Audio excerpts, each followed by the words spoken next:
Meeting আরম্ভ হওয়ার আগে আমরা ওনার জন্য দোয়া করেছি।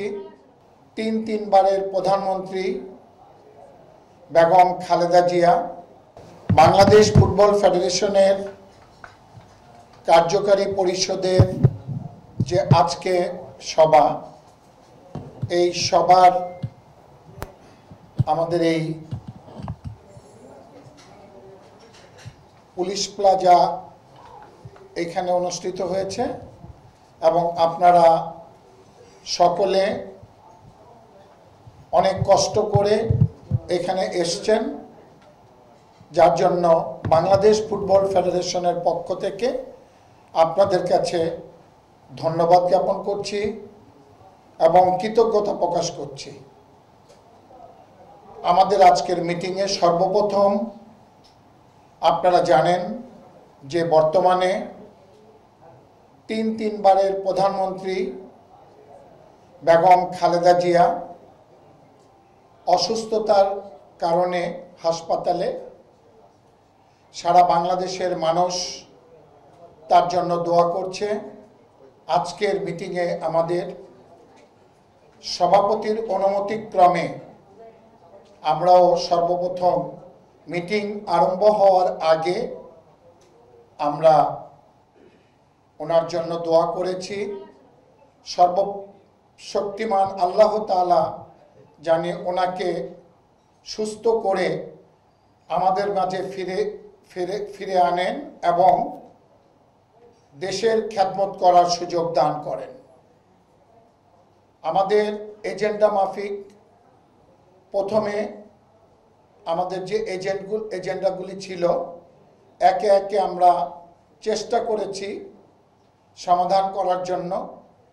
আপনারা জানেন যে আমাদের বিগত কিছুদিন আগে বাংলাদেশ সিঙ্গাপুর, বাংলাদেশ নেপাল, বাংলাদেশ ভুটান যে খেলা হয়েছিল, সেই খেলাগুলির যে হিসাব, সেই হিসাব আজকে আমাদের কার্যকারী পরিষদের কাছে পেশ করা হয় এবং পুঙ্খানুপুঙ্খানুরূপে এটা আমরা তদারক করি এবং তদারক করার পরিপ্রেক্ষিতে আমরা দেখতে পেরেছি যে এখানে আমাদের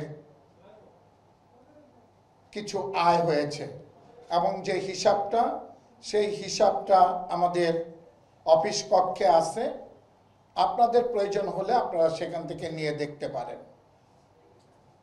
দ্বিতীয়ত, আমাদের বাংলাদেশ জাতীয় ফুটবল দল গত কিছুদিন আগে আপনারা জানেন যে ভারতকে পরাজিত করেছে এবং এই ভারতকে পরাজিত করার জন্য আমাদের কার্যকারী পরিষদের পক্ষ থেকে বাংলাদেশ জাতীয় ফুটবল দলকে আমরা ধন্যবাদ জ্ঞাপন করেছি এবং সেই সঙ্গে বাংলাদেশ নারী ফুটবল দল গত কয়েকদিন আগে আপনারা দেখেছেন যে 2টি ম্যাচ খেলেছে এবং সেই 2টি ম্যাচ খেলায় তারা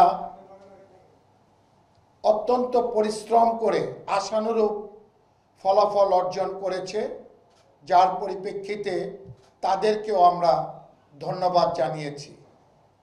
আরেকটি কথা, বাংলাদেশ ফুটবল ফেডারেশনের ডেভেলপমেন্ট কমিটির সম্মানিত চেয়ারম্যান আমাদের জাহেদী সাহেবের নেতৃত্বে শামসুল হুদা ফুটবল একাডেমির কিছু খেলোয়াড় এবং আমাদের ডেভেলপমেন্ট কমিটির যে খেলোয়াড়রা গত কিছুদিন আগে চীনে যে খেলা হয়েছে, সেই খেলায় যে রেজাল্ট করেছে, সেই রেজাল্টের জন্য আমরা খেলোয়াড়দেরকে, কোচিং স্টাফ এবং সবাইকে আমরা ধন্যবাদ জ্ঞাপন করেছি। সেই সঙ্গে আমাদের শামসুল হুদা ফুটবল একাডেমির কাছে কৃতজ্ঞতা প্রকাশ করেছি এবং আমাদের ডেভেলপমেন্ট কমিটির সম্মানিত চেয়ারম্যান নাসির জাহেদী সাহেবকে আমরা ধন্যবাদ জানিয়েছি। আমাদের আগামী 20 তারিখ থেকে আন্ডার 15-এর খেলা শুরু হবে। আপনাদের কাছে আমাদের আকুল আবেদন থাকবে এই খেলাগুলি একটু প্রচার করার জন্য।